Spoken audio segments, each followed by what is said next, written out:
사무엘하 18장 19절에서 30절까지 말씀입니다. 한 절씩 또 교독해서 읽도록 하겠습니다. 사독의 아들 아히마아스가 이르되 청하건대 내가 빨리 왕에게 가서 여호와께서 왕의 원수 갚아주신 소식을 전하게 하소서.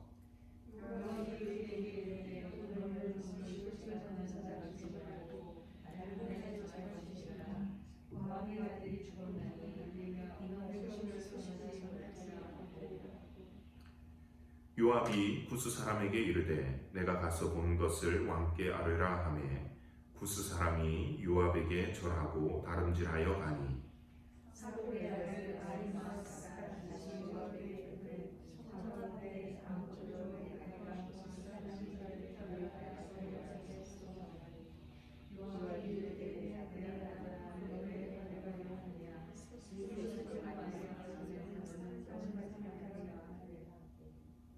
그가 한사코 달려가겠노라 하는지라 요압이 이르되 그리하라 하니 아히마아스가 들길로 다름질하여 구스 사람보다 앞질러 가니라.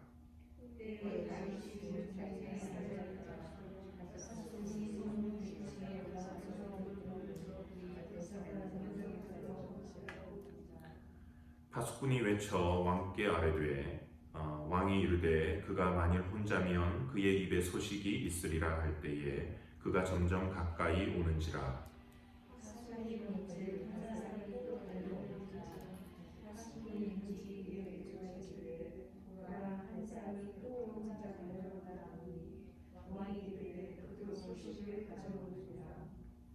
파수꾼이 이르되 내가 보기에는 앞선 사람의 다름질이 사독의 아들 아히마아스의 다름질과 같으니이다 하니 왕이 이르되 그는 좋은 사람이니 좋은 소식을 가져오느니라 하니라.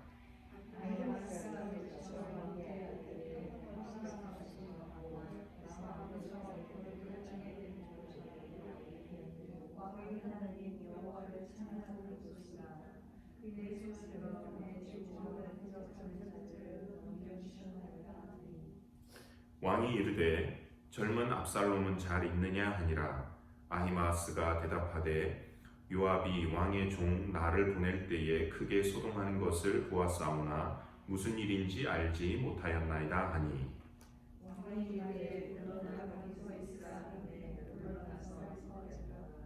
아멘.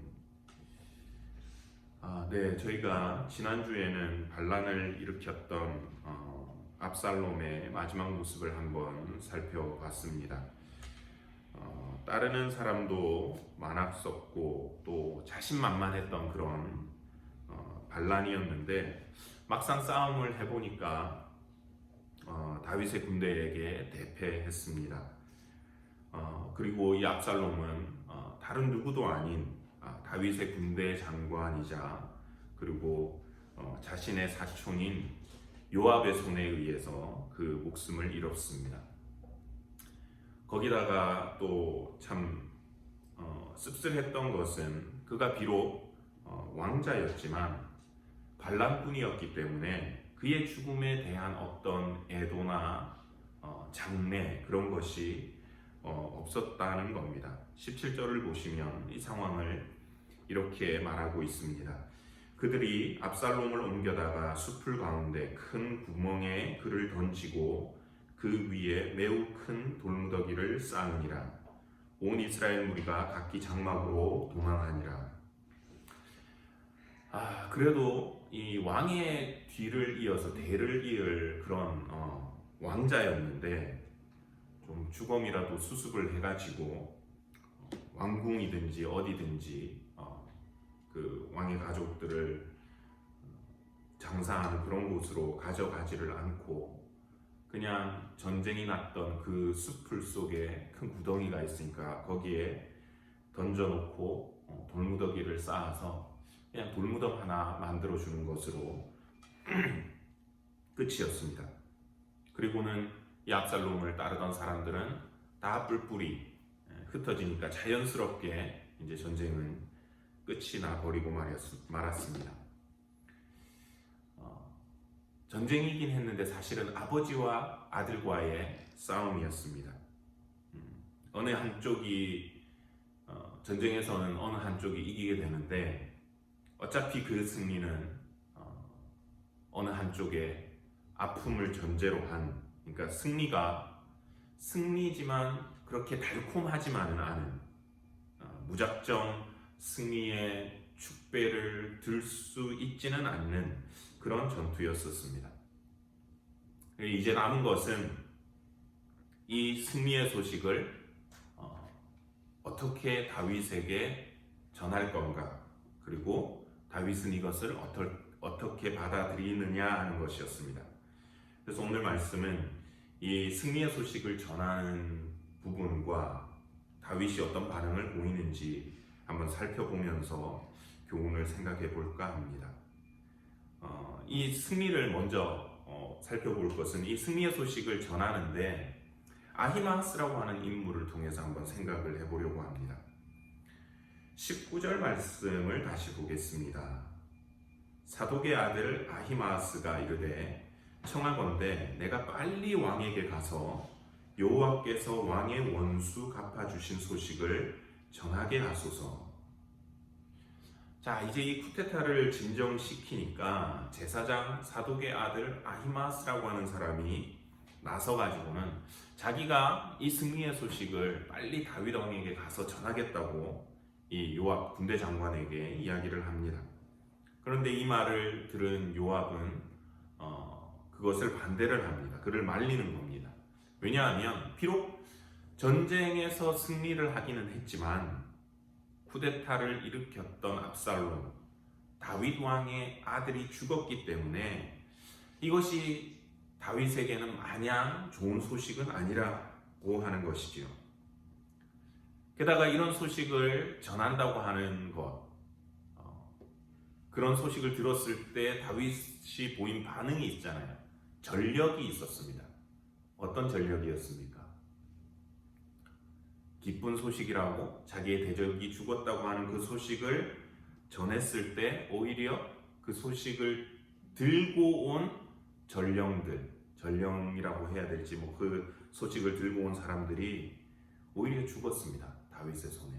그래서 사울과 요나단이 죽었다는 소식을 들고 왔던 아말렉 사람도 다윗의 명에 의해서 죽었고, 나중에 또 다른 아들 이스보셋을 그 군 지휘관들이 죽이고 그 머리를 들고 왔을 때 다윗이 또 그들도 죽였더랬습니다. 이런 경우들, 지난 경우들을 봤을 때 분명히 정치적으로 보면 자신의 대적이었던 사람들이 죽었음을 보고 그 소식을 알렸을 때 기뻐하지 않고 다윗이 죽인 것을 생각해 볼 때 요압 생각에는 아마 지금 압살롬, 그 다윗의 아들의 죽음의 그 소식을 전하는 것은 단 그 전보다 더한 화를 가져올 것이라는 거죠. 왜? 대적이 죽었을 때도 다윗이 그렇게 했는데 자기의 아들이 죽었다는 소식을 전하면 얼마나 더 큰 화가 임하겠느냐 하는 겁니다. 그래서 다윗이 혹시라도 분노해가지고 그때처럼 이 소식을 들고 온 사람을 죽이게 된다면 제사장의 아들을 죽이는 것보다는 그냥 이름 모를 외국인, 그 사람을 죽이는 것이 낫지 않겠나 생각했던 것 같습니다. 그래서 이 아히마아스 제사장 사독의 아들 대신에 이름도 기록되지 않고 그냥 출신 지역만 나와 있는, 우리로 치면 미국에서 그런 거죠. 미국 사람들이 저기 한국 사람 하나 보내, 이렇게 구스 사람이라고 하는 이집트 사람을 하나 보냈던 것입니다. 그런데 이 아히마아스라고 하는 이 사람, 제사장의 아들이 자꾸 요압을 조릅니다. 자기도 보내달라는 거죠. 나도 좀 달려가게 해주십시오. 내가 빨리 가서 이 소식을 전하고 싶습니다. 그러니까 요압이 22절에서 이렇게 말을 했습니다. 내 아들아, 너는 왜 달려가려 하느냐? 이 소식으로 말미암아서는 너는 상을 받지 못하리라. 요압이 생각할 때는 이 아히마아스가 달려가려고 하는 이유가 이 기쁜 소식을 전하면 다윗이 상을 주겠지 하는 그 생각을 하나보다 이렇게 생각을 했던 것 같습니다. 근데 요압이 볼 때는, 이 다윗을 잘 알고 있는 요압이 볼 때는 이거는 상의 문제가 아니라 잘못하다가는 목이 달아나는 문제니까 그를 안 보내는 거죠. 그러니까 너 도대체 왜 그러냐, 모르면 좀 가만히 있어라, 이렇게 하는 겁니다. 그런데도 이 아히마아스는 요압을 쫄라가지고는 결국은 허락을 받고 이 구스 사람의 뒤를 쫓아서 달립니다. 그런데 이제 가는 루트를 다르게 했습니다. 이게 성경에 보면 들길이라고 나오는데 마하나임에서 이 전투지에서 마하나임까지 가는 길이 하나는 구스 사람이 갔을 것으로 생각이 되는 짧지만 힘든 골짜기 길이 있고, 여기 들길이라고 표현되어 있는 것은 그 지형을 보면 오히려 둘러가지만 평지의 길이었습니다. 그래서 평지 길이니까 우리가 고속도로가 그렇잖아요. 로컬은 더 짧지만 시간이 신호등이 있어서 오래 걸리고, 고속도로는 둘러가지만 속도를 낼 수가 있어서 빨리 가는 것처럼 이 아히마아스가 이 구스 사람을 앞질러서 다윗 왕에게 도착해서 이제 전투의 결과를 보고했습니다. 28절, 29절에서 이렇게 말합니다. 아히마아스가 외쳐 왕께 아뢰되 평강하옵소서 하고 왕 앞에서 얼굴을 땅에 대고 절하며 이르되 왕의 하나님 여호와를 찬송하리이다. 그의 손을 들어 내 주 왕을 대적하는 자들을 넘겨주셨나이다 하니, 왕이 이르되 젊은 압살롬은 잘 있느냐 하니, 아히마아스가 대답하되 요압이 왕의 종 나를 보낼 때에 크게 소동하는 것을 보았사오나 무슨 일인지 알지 못하였나이다 하니, 이 아히마아스가 가가지고는 왕 앞에서 보고를 합니다. 샬롬, 평강하십시오. 그리고 하나님을 찬양합니다. 하나님께서 당신을 대적하는 자를 그렇게 손을 들어서 치시기를 원합니다 하면서 승리의 소식을 전하니까 다윗은 더 궁금한 소식이 있지요. 압살롬이 어떻게 됐느냐. 지난주에 보셨듯이 군사들이 때를 이루어서 100명씩 1000명씩 나갈 때 다 보는 데서 부탁했었잖아요. 내 아들 압살롬을 너그럽게 좀 대해달라고. 그러니까 제발 살아있기를 바라는 겁니다. 그런데 이 압살롬의 소식을 묻는 말에 아히마아스가 분명히 알잖아요. 자기도 받고 압니다. 그런데 그가 하는 대답이, 내놓는 대답이, 제가 출발할 때 뭔가 이렇게 사람들이 왁자지껄한 거를 봤는데 제가 그건 뭔지는 모르고 출발했습니다. 제가 그거는 모르겠습니다. 거짓말을 하는 거죠. 여러분들이 보실 때 이 아히마아스는 어떤 사람인 것 같습니까? 거짓말쟁이. 그죠? 그렇게 달려와가지고 헛수고한 사람, 제대로 된 보고, 다윗이 알고 싶어하는 보고를 주지 않는 사람, 열심히 수고했지만 헛수고한 사람. 그래서 이 주석책이나 이렇게 보다 보니까 대체적으로 이 아히마아스에 대해서 부정적으로 그러니까 해석을 했거나 그런 해석을 따라서 설교를 하신 분들이 많더라고요. 우선 그렇습니다. 동기가 불순했다. 이것은 이제 요압의 말에서 추정을 하는 것이요. 이 소식으로 말미암아서는 너는 상을 얻지 못하리라. 그러니까 못 모르고 원수들이 죽었다고 좋다고 이 기쁜 소식이라고 말한 그 사람들처럼 이 아히마아스도 이 기쁜 소식을 내가 가서 전해줘야지, 혹시나 상이 있을런지 모르겠네 하는 그런 가정을 하는 겁니다. 또 하나는 그가 거짓말을 했다는 겁니다. 동기가 불순했고 그리고 왕 앞에서 거짓 보고를 했다는 것이죠. 말씀드렸다시피 우리가 또 읽었다시피 아히마스는 압살롬이 죽었다는 것을 압니다. 그런데 왕 앞에서 왕이 물을 때 자기는 모른다고 거짓말을 한 거죠.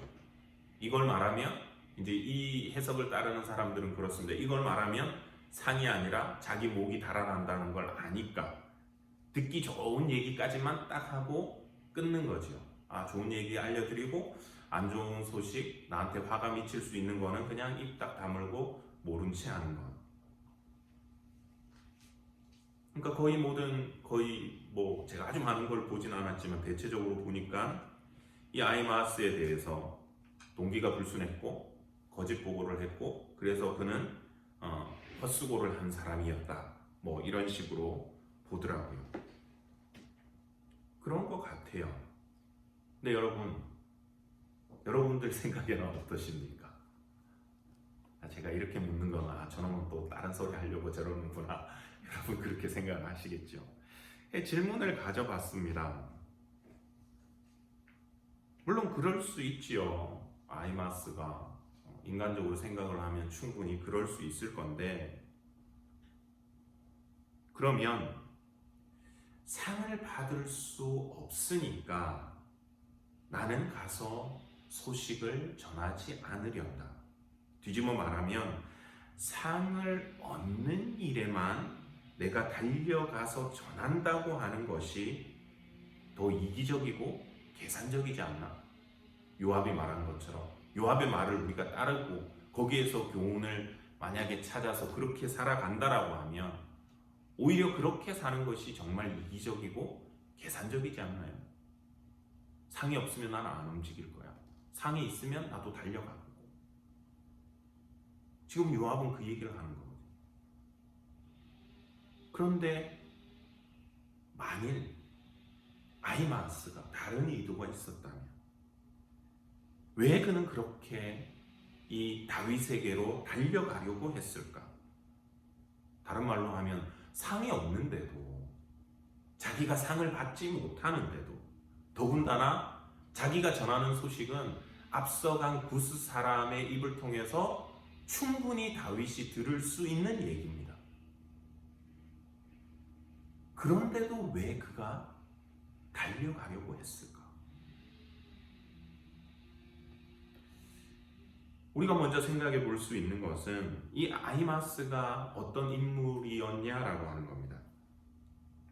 17장에 보시면 후세가 아히도벨하고는 다른 계략을 말하고 이에 따라서 다윗 왕에게 메시지를 보내지요.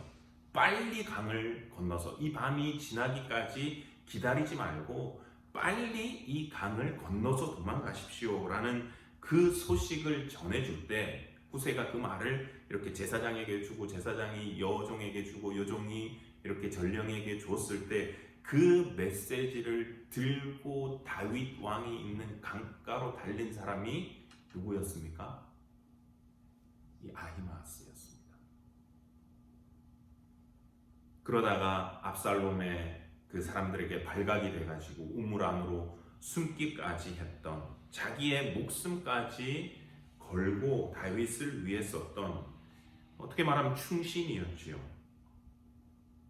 그러니까 이 아히마아스는 다윗에게 왕이여 빨리 이 강을 건너서 돌아가십시오라고 하는 그 소식을 전했던 사람이었기 때문에 어쩌면 이제는 왕이여 다시 이 강을 건너서 돌아와도 됩니다 하는 그 반대의 소식을 자기 입으로 전해주고 싶었던 것은 아닐까 하는 그런 생각을 해봅니다. 그리고 또 한 가지 거기 가서 압살롬의 이야기를 하지 않은 것은 그냥 우리가 일반적인 이유를 생각해 볼 수 있습니다. 굳이 자기가 나서서 이야기를 하지 않아도 그 소식은 자기 뒤에 오는 구스 사람이거나 그 사람도 또 뭐 무슨 이유로 이야기를 하지 않으면 언젠가는 다윗이 곧 조만간에 알게 될 그런 이야기입니다. 그런데 굳이 자기가 나서서 다윗의 마음을 아프게 할 이유가 없다고 느꼈기 때문에 아마 모른 채 했을 수도 있습니다. 사실 그렇지요. 어떤 분들은 보면 그래요. 남들이 뭐 상처가 되든 말든 할 말씀을 잘 하시는 분들도 계십니다. 그런데 대체적으로 보면 그렇지요. 남들이 아파하거나 좀 예민한 문제는 둘러서 말하시거나 아니면 말씀을 안 하시거나 아니면 사람들 앞이 아니라 개인적으로 있을 때 조금 말씀하시게 되지요. 근데 아히마아스는 이런 심정에서 조금 더 나갔던 게 아닌가 싶습니다. 다윗이 조만간 아들 압살롬의 이야기를 들으면 어떡할까? 무지 슬퍼할 텐데, 엄청 아파할 텐데. 반란군의 수괴지만 자기 아들이기 때문에 그 장군들이 나갈 때 제발 우리 아들 잘 좀 봐달라고 했던 그 왕이었는데 이 아들의 죽음의 소식을 들으면 얼마나 아파할까. 그것을 헤아렸기 때문에 아히마아스가 나도 달려가서 다윗에게 가게 해주십시오 하는 생각을 해봅니다. 모두가 압살롬의 죽음에 대해서 그놈 잘 죽었다 하면서 아무도 다윗에게 동정하려고 하지 않을 때 비록 지금 이 아히마아스의 어떤 사회적 지위나 위치나 그의 영향력은 미약했다 할지라도 그는 그저 다윗 옆에 가 있어 주고 싶었던 것일런지 모르겠습니다. 그가 달려갔던 이유는 아픔을 주기 위해서가 아니라 다윗이 아파할 때 비록 자기가 힘없고 미약하지만 그 옆에 있어 주고 싶어서였다고 하면 우리는 그에게서 정말 충분한 교훈을 얻을 수가 있을 것 같습니다.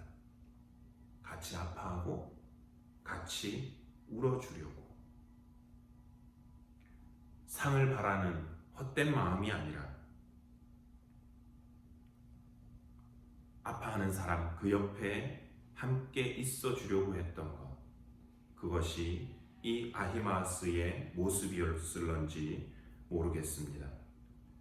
그래서 바울도 로마서 12장 15절에서 저희들에게 이렇게 권면합니다. 즐거워하는 자들과 함께 즐거워하고 우는 자들과 함께 울라. 우리가 기쁘고 즐거운 일에만 함께 가서 축하해주고 기뻐하고 즐거워하는 것이 아니라 누군가 내 주변에서 특히 우리 교회 안에서 아파하고 힘들어하고 눈물을 흘릴 때 또 사람들이 외면해서 외로워하고 있을 때 그 옆자리로 우리가 조용히 다가가 줄 수 있는 신앙이 되기를 원합니다. 그 옆자리로 찾아가서 함께 있고 또 같이 아파하고 함께 울어줄 수 있는 저희들의 신앙과 삶이 되기를 소원합니다. 두 번째, 오늘 이 말씀, 이 사건을 통해서 또 생각해 볼 교훈은 다윗을 통해서 한번 한 가지 더 생각해 보겠습니다. 결국 다윗은 이 아히마아스가 말하지 못한 이 압살롬의 결말을 구스 사람의 입을 통해서 들었습니다. 그리고 통곡을 합니다. 32절 33절입니다. 왕이 구스 사람에게 묻되 젊은 압살롬은 잘 있느냐? 구스 사람이 대답하되 내 주 왕의 원수와 일어나서 왕을 대적하는 자들은 다 그 청년과 같이 되기를 원하나이다 하니 왕의 마음이 심히 아파 문 위층으로 올라가서 우니라. 그가 올라갈 때에 말하기를 내 아들 압살롬아, 내 아들 압살롬아, 차라리 내가 너를 대신하여 죽었더면 압살롬 내 아들아 하니라. 내 아들 압살롬아, 내가 너를 대신해서 죽었으면 내 아들아, 내 아들아. 다윗이 통곡하고 웁니다. 이 모습을 통해서 다윗이 얼마나 이 압살롬이란 아들을 아꼈는지 저희가 추정을 해볼 수가 있습니다. 다윗이 벌써 아들을 몇 명 잃었잖아요. 이렇게 반응한 적이 없습니다. 첫 번째는 누구를 잃었나요? 밧세바와 동침해서 난 아이. 그때는 정말 신하들이 야 죽었다는 소식 전하면 잘못 전하면 어떡하지? 아이가 살았을 때도 금식하고 이러시더니 이거 말하면 정말 왕이 큰일 날 것 같은데 했는데 다윗이 보인 반응은 대범했습니다. 그 얘기 딱 듣고 일어나서 그냥 쫙 옷을 바로 입고 씻고 하나님께 예배하고 그리고 음식 차리라 이러고는 밥 먹었어요. 이렇게 안 울었었습니다. 물론 그때는 어린 아기였고 지금은 이제 장성해서 어떻게 보면 자기의 대를 이을 어떤 사람으로서 생각하니까 더 큰 기대가 있었기 때문에 그랬을런지도 모르겠습니다. 또 누가 죽었지요? 압살롬이 죽였던 암논이 있지 않습니까? 그 형 암논. 근데 성경은 암논이 죽었을 때 다윗의 반응을 기록해 놓지는 않았기 때문에 우리가 다윗이 어떤 반응을 보였는지 알 수는 없지만 기록이 없다는 것은 압살롬만큼의 이런 슬픔이 아니었지 않겠는가 하는 그런 추측을 해보게 합니다. 그러니까 다윗에게는 이 압살롬이라고 하는 아들이 굉장히 의미가 있었던 것 같습니다. 그러니까 비록 반역까지 했지만 그를 잘 봐달라고 하고 그의 죽음을 이렇게 슬퍼하는 것으로 보입니다. 하지만 비록 다윗은 군사적으로는 승리했을런지 모르지만 자신이 보여주는 이 통곡과 눈물과 이 슬픔으로 인해서 다윗은 감정적으로는 자신의 군대에게 패배를 안겨줬습니다. 왜냐? 19장 2절 3절에서 이렇게 말합니다. 그 다음 장에서 왕이 그 아들을 위하여 슬퍼한다 함이 그날의 백성들에게 들리매 그날의 승리가 모든 백성에게 슬픔이 된지라. 그날의 백성들이 싸움에 쫓겨 부끄러워 도망함같이 가만히 성읍으로 들어가니라. 승리가 슬픔이 되었고 백성들은 싸움에 쫓겨 도망하는 것 같이 자기 집으로 돌아갔습니다. 반란을 누르고 승리를 기뻐하고 즐거워해야 되는데 다윗을 위해서 목숨을 걸었던 사람들이 오히려 이 승리를 슬퍼하는 겁니다. 부끄러워합니다. 분명히 다윗을 위해서 목숨을 잃었던 사람들, 전사자들도 있었을 텐데 그들에 대해서는 다윗이 이런 강구도 하지 않고 이 다윗 편에서 열심히 싸웠던 사람들의 눈으로 볼 때는 이 압살롬이 누굽니까? 아버지 다윗이 있는데도 왕이 너를 재판할 사람을 세워주지 않았다 이래가지고 사람들의 마음을 훔쳤던 거짓말장이었죠. 그리고 자기의 형을 죽였던 살인자였죠. 그리고 아버지를 대적했던 그리고 지금 싸웠던 반역자였습니다. 오히려 이 사람을 위해서 다윗이 지금 통곡을 하고 오니까 사람들이 멋쩍은 겁니다. 아니 멋쩍은 것을 넘어가지고 부끄러워서 이게 지금 뭐지? 하고 당황해서 돌아가는 겁니다. 다윗은 너무 아파하고 슬퍼하고 백성들은 이제 다윗에게서 흩어지니까 요압이 나섰습니다. 요압 군대장관이. 그리고 지적을 합니다. 한 가지를. 당신이 지금 잘못하고 있는 거다. 당신이 지금 남아있는 당신과 그 가족들을 위해서 목숨을 걸었던 사람들 그리고 목숨을 잃은 모든 사람들을 부끄럽게 했다. 우리가 다 죽고 당신과 당신 아들이 살았으면 좋겠네요. 비꼬듯이 얘기를 합니다. 그리고는 7절에서 이렇게 조언을 합니다. 당신이 어떻게 해야 된다. 무엇을 깨우치냐면 당신은 리더입니다 하는 것을 알려줍니다. 이제 곧 일어나 나가 왕의 부하들의 마음을 위로하여 말씀하옵소서. 내가 여호와를 두고 맹세하오나니 왕이 만일 나가지 아니하시면 오늘 밤에 한 사람도 왕과 함께 머물지 아니할지라. 지금 일어나십시오. 일어나서 나가지 않으면, 백성들을 위로하지 않으면 이 백성들이 이제는 당신에게서 다 떠날 겁니다. 리더의 자세가 어떠해야 되는가? 비록 리더한테도 개인적인 슬픔과 아픔이 또 두려움이 있을 수 있습니다. 하지만 다윗은 이 압살롬이 죽었을 때 그 도를 넘어서 자신이 리더로서 해야 되는 그 역할을 그만 잃어버리고 말았던 것입니다. 다윗은 아버지였습니다. 맞습니다. 하지만 그는 동시에 온 나라의 왕이었습니다. 아버지로서 아들을 잃은 그 슬픔이 큽니다. 하지만 동시에 그는 하나님께서 이스라엘의 왕으로 그를 세우시고 그를 리더로 세우신 그 목적을 그가 잊었던 것입니다. 그 목적은 그를 통해서 이스라엘 왕국을 바로 세우고 튼튼히 하고 하나님의 나라를 보여주는 것이었습니다.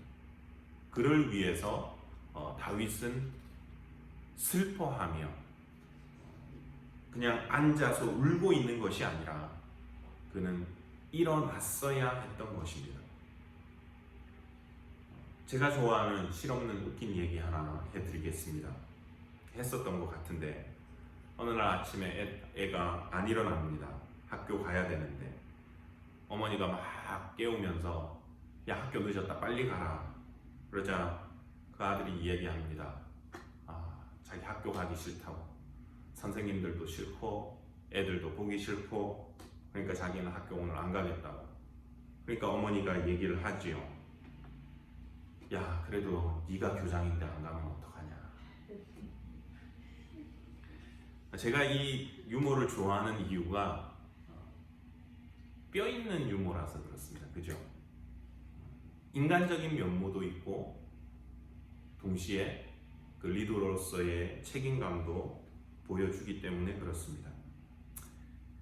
지금 저희들이 당한 이 코로나의 상황이 참 어렵고 힘들고, 때로는 사람들 앞에 나의 이야기를 할 수 없어 남몰래 또 눈물이 날 수 있는 그런 상황입니다.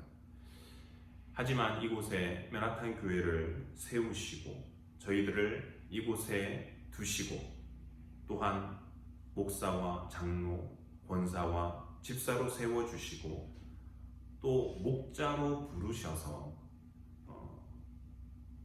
우리에게 당신의 일을 하게 하신 그 목적이 무엇인지 우리가 다시 한번 생각할 수 있으면 좋겠습니다. 그리고 어려운 상황이지만 힘을 내서 한번 일어날 수 있기를 소원합니다. 오늘도 이 자리에 나오신 분들, 또 방송으로 보시고 격려의 메시지를 주시는 모든 분들 참 감사합니다. 우리가 다시 한번 힘을 내서 일어설 수 있기를 이 다윗의 모습을 통해서 한번 생각을 해봤습니다. 에베소서 1장 18절 19절에서도 이렇게 말합니다. 너희 마음의 눈을 밝히사 그의 부르심의 소망이 무엇이며 성도 안에서 그 기업의 영광의 풍성함이 무엇이며 그의 힘의 위력으로 역사하심을 따라 믿는 우리에게 베푸신 능력의 지극히 크심이 어떠한 것을 너희로 알게 하시기를 원하노라. 하나님께서 지혜와 계시의 정신을 주셔가지고 우리에게 무엇을 알게 하기를 원하시냐면 우리를 부르신 그 부르심의 소망이 무엇인지, 그래서 그 소망을 따라 살아갈 때에 우리가 누리게 될 그 영광의 풍성함이 어떠한 것인지, 그것을 이루어갈 때 당신의 능력이 얼마나 크게 역사할 수 있는지를 저희들에게 이 말씀이 알려주고 있는 것입니다. 이곳으로 부르신 아버지 하나님의 소망, 또 이곳에서 이루시게 하실 그 풍성한 영광을 저희가 알고 또 소망하면서 이 어려운 시기에 어렵지만 힘들지만 한번 나 못 일어날 것 같은데, 그런데 한번 일어설 수 있으면 좋겠습니다. 이 어려운 시기에 목장 모임 하는 것 쉽지 않다는 것 압니다. 청년들도 주일날 모이는 거요 쉽지 않아요. 그런데 하나님께서 나를 믿고 나에게 맡겨주셨다라는 그것 때문에 감사함으로 하려고 합니다. 그러니까 우리 모두도 교회에서 모이는 것이 힘들면, 집에서 모이는 것이 힘들면 교회 넓은 곳에서도 널찍널찍하게 한번 앉으셔서 해보시고, 그것도 불안하면 지난번 해드렸던 줌으로도 한번 트라이를 해보는 거예요. 한국 교회는 보니까, 저희 가정교회 하시는 저기는 보니까 다 그런 식으로 어떻게든 이 모임을 이끌어 가보시려고 모든 목사님들과 목자들이 발버둥을 치시더라고요. 집에서도 발열 체크하고 열이 있으면 오지 말고 다 하면서 그래도 모임을 해보자. 왜 안 하고 있으면 점점 동력이 떨어져 버리니까 가만히 있을 수 없다. 우리에게 주신 사명이 있다. 이걸 중단할 수 없다. 지금 힘내서, 조금만 더 힘내서, 우리가 열심히 하고 계시지만 한 번 더 힘내서 일어서 볼 수 있기를 원합니다. 왜? 하나님께서 우리에게 그 일을 맡기셨기 때문에. 다윗이 그 아픔과 슬픔을 딛고 리더임을 자각하고, 자기가 그래 내가 왕이지, 내가 백성들을 이끌어야 될 왕이지 하는 것을 깨닫고 그가 일어났을 때 무슨 일이 일어났느냐? 19장 18절은 이렇게 그 기사를 마무리하고 있습니다. 왕이 일어나 성문에 앉음에 어떤 사람이 모든 백성에게 말하되 왕이 문에 앉아 계신다 하니 모든 백성이 왕 앞으로 나아오니라.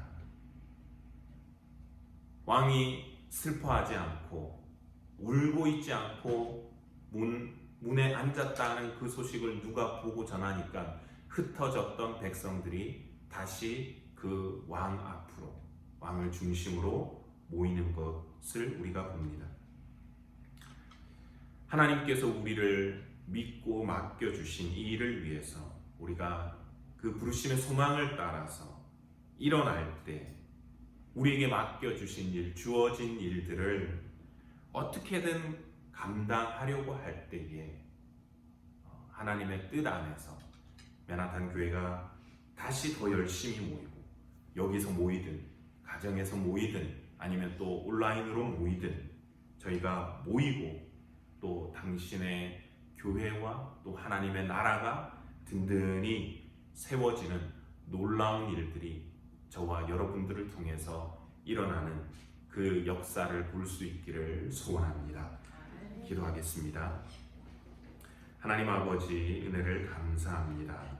오늘도 이 시간 저희들을 이곳으로 모아주시고 또 이 말씀을 통하여 교훈을 생각하게 하심을 감사드립니다. 오늘은 이 압살롬의 죽음의 소식을 전하고 또 듣는 모습을 통하여서 교훈을 생각해 봤습니다. 아히마아스가 아무런 상도 받을 수 없는데 헛되이 다름질한 것이라면